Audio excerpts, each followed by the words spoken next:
Hey guys, thank you for joining me today. This is not so much going to be a sermon. Um, this is going to be a story about two sermons that I just put up. Um, I looked on my dashboard this morning, and I found out that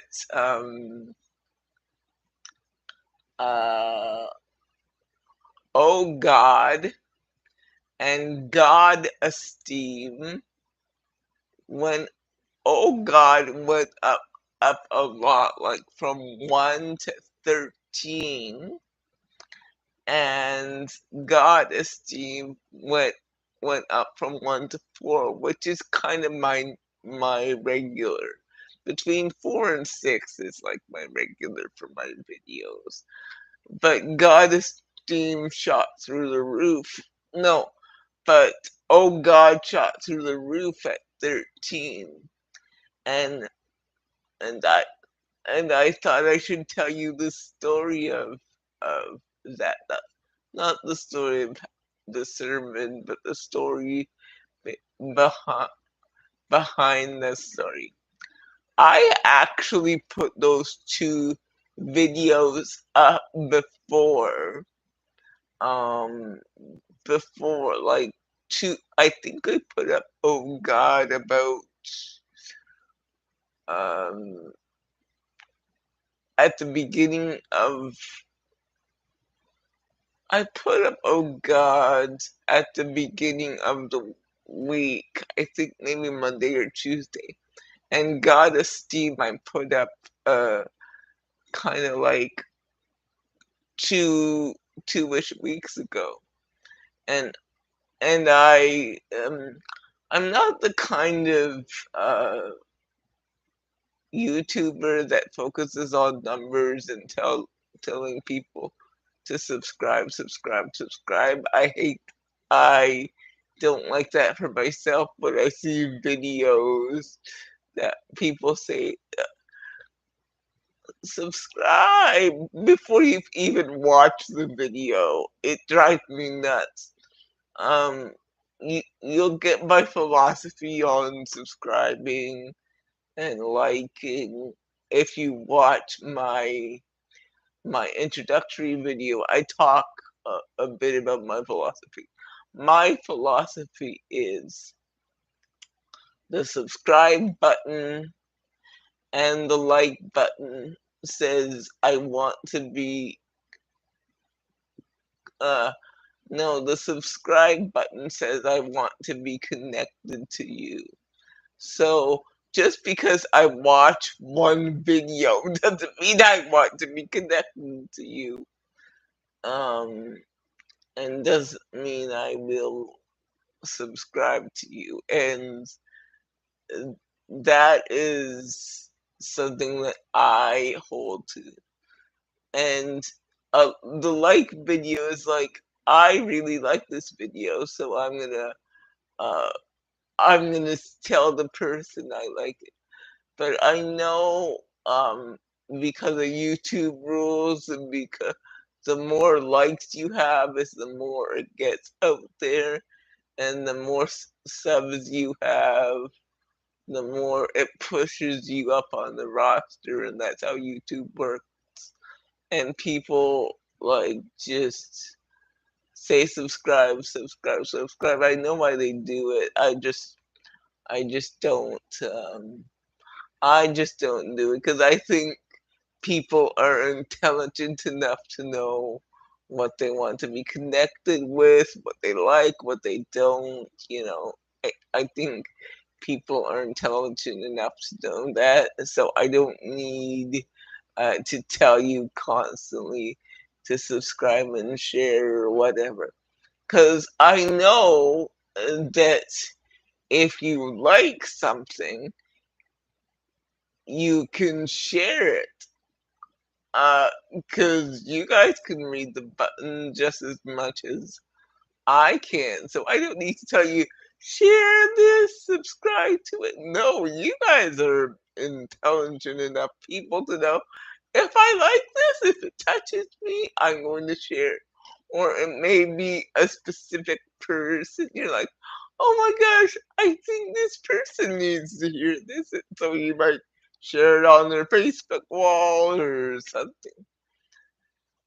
But that's my thing about subscribing, and I go through that in detail on the video, who I am, what I feel about subscribing and liking and all that stuff.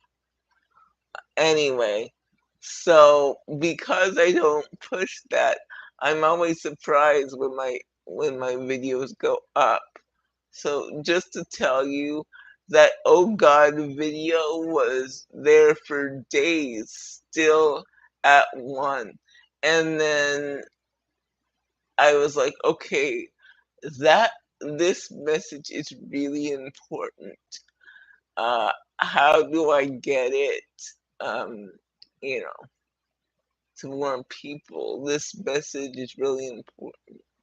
And I've always wanted to do shorts. You know, those videos you see on YouTube that are shorts. But I've always had issues to do those. So I was trying to do a short because I thought maybe Oh God could be a short, and then it could go out to more people.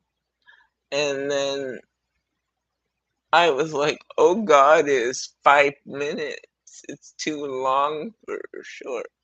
So I I went to create a short, and then it got through, but it got through as a video, not a live, because you could either create a video or a live, which is all your live streams.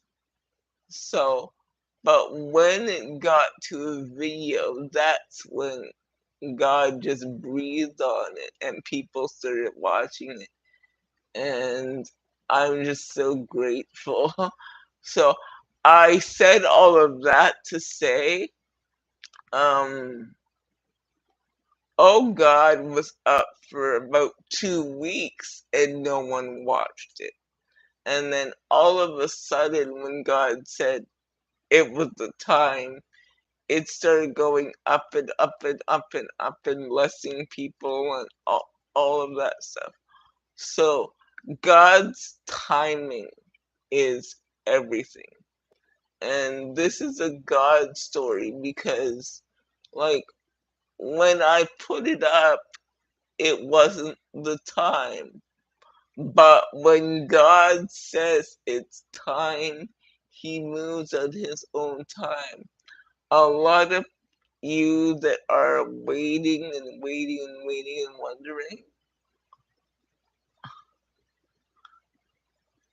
and putting up emails, and sending emails to different places, sending texts, sending resumes, sending whatever.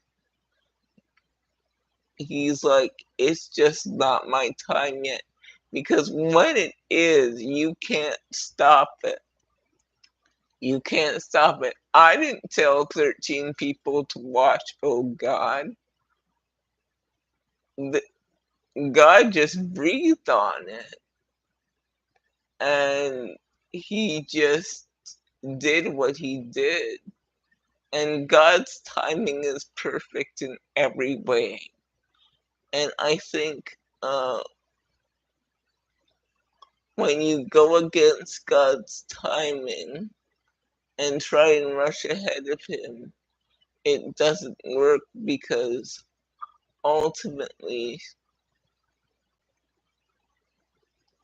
God knows what He's doing.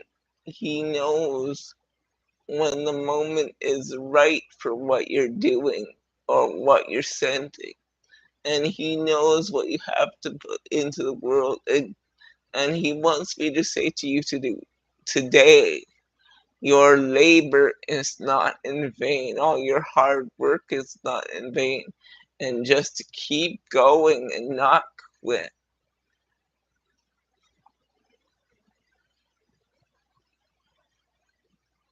Thank you guys so much. Timing is everything. Timing is everything, because the right thing at the wrong time um, will still yield no fruit, but a right thing at the right time will just gather plenty and will bloom and will just take off. So guys, thank you so much. And don't get weary in well doing, because in due due season you will reap if you faint not.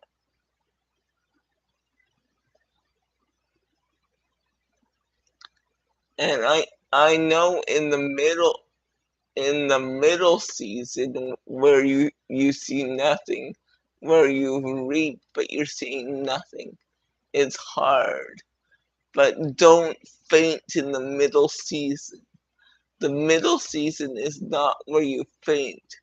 It's where you buckle down, where you pray, where you do mixture of prayer and work. It's where you listen to God acutely as to what He wants you to do. Sometimes your middle season will be about resting. Sometimes your middle season will be about prayer and fasting.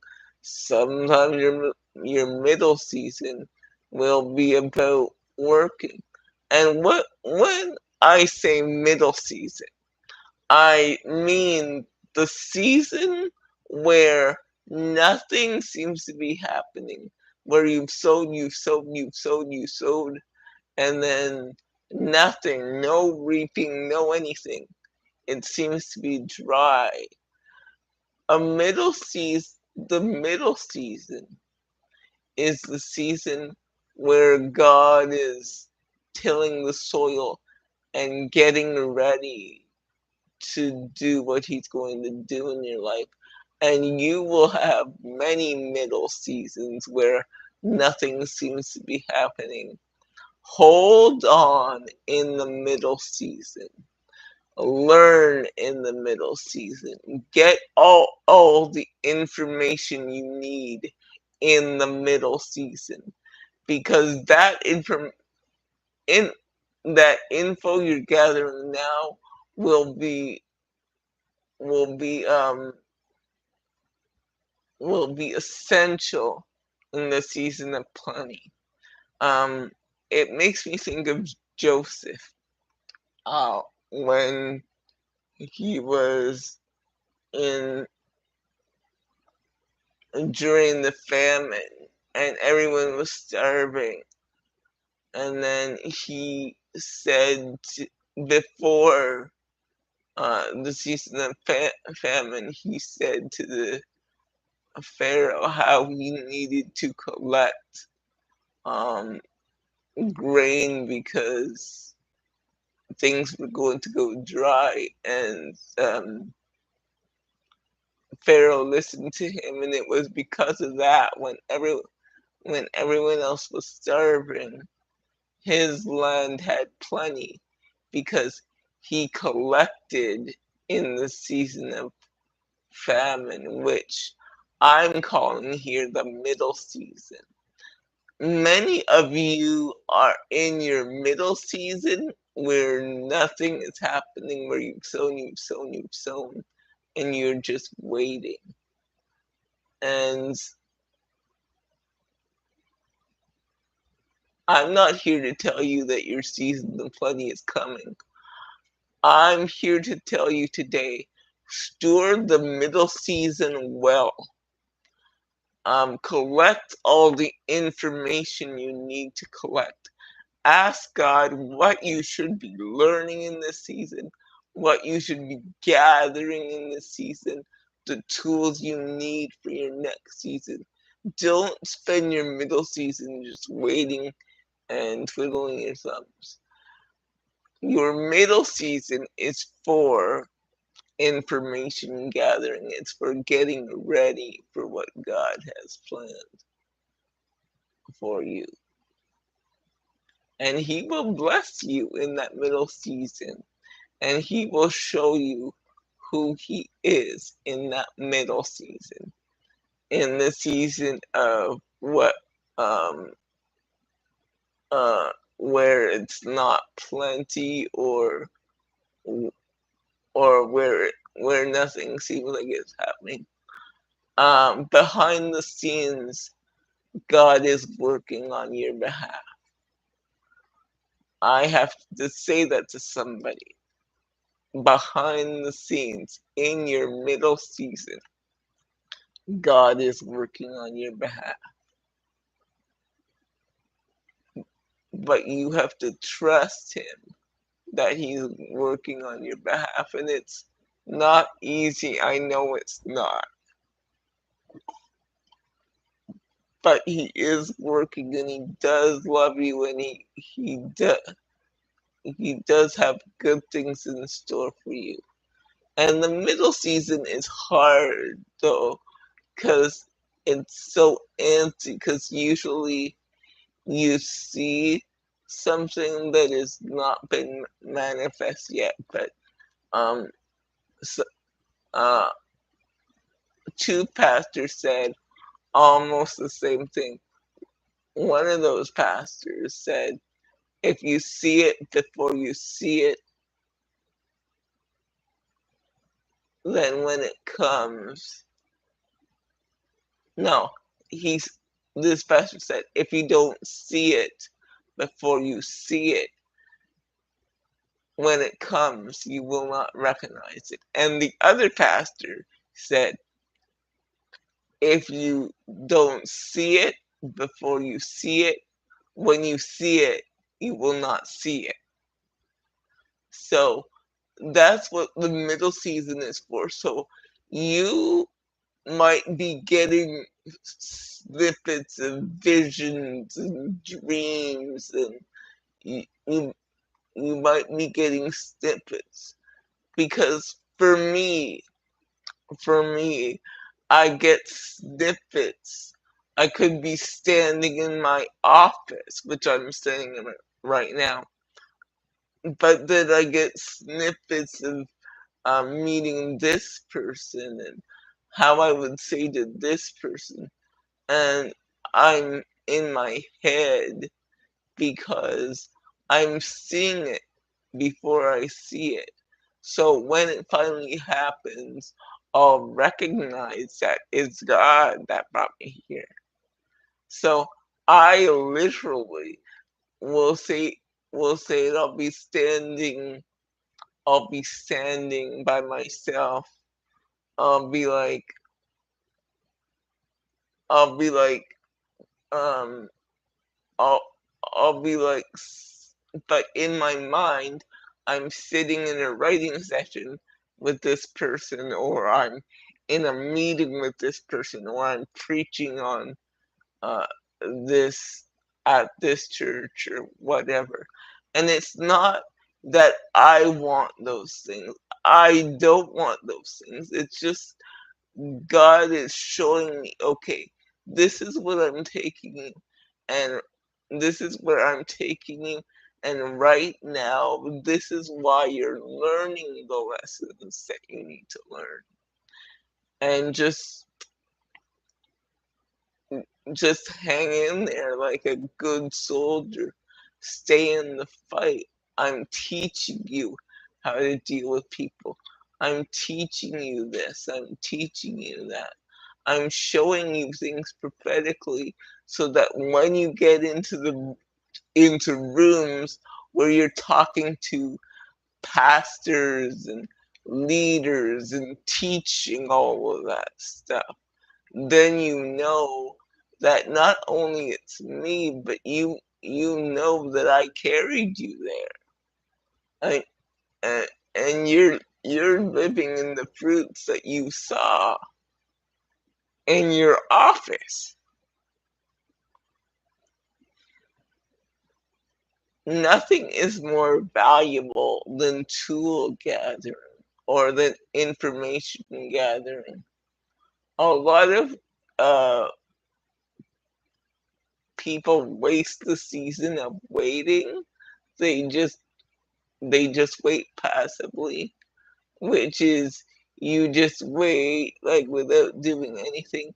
The Lord is calling people to actively wait. So while you're waiting, you're collecting info, you're going to school, you're learning, you're you're learning all from situations in your life, how to deal with people, how to deal with circumstances, how to get this, how to get that. And you're still waiting for your promise, but you're actively waiting.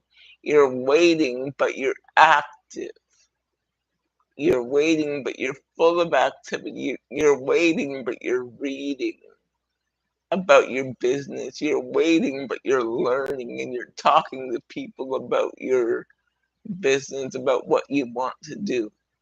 So, Lord is calling for active waiting. And sometimes active waiting means knowing how to rest too. Like, active waiting is not just about movement, it's knowing where God has placed you. Because sometimes if you're a person who likes to move and not stop, your active waiting may be learning how to slow down and how to rest, and the value of that, because there's a value in slowing down and there's a value in resting. And although active waiting is activity, sometimes your activity may be learning how to sleep properly, how to get a good night's sleep, how to how to shut up your brain, how to, just bask in the Lord. That may be your active waiting. Everybody's active waiting is different. As as as long as you submit your ways unto the Lord, He will direct your path. So, guys, I'll see you later. Bye. Take care.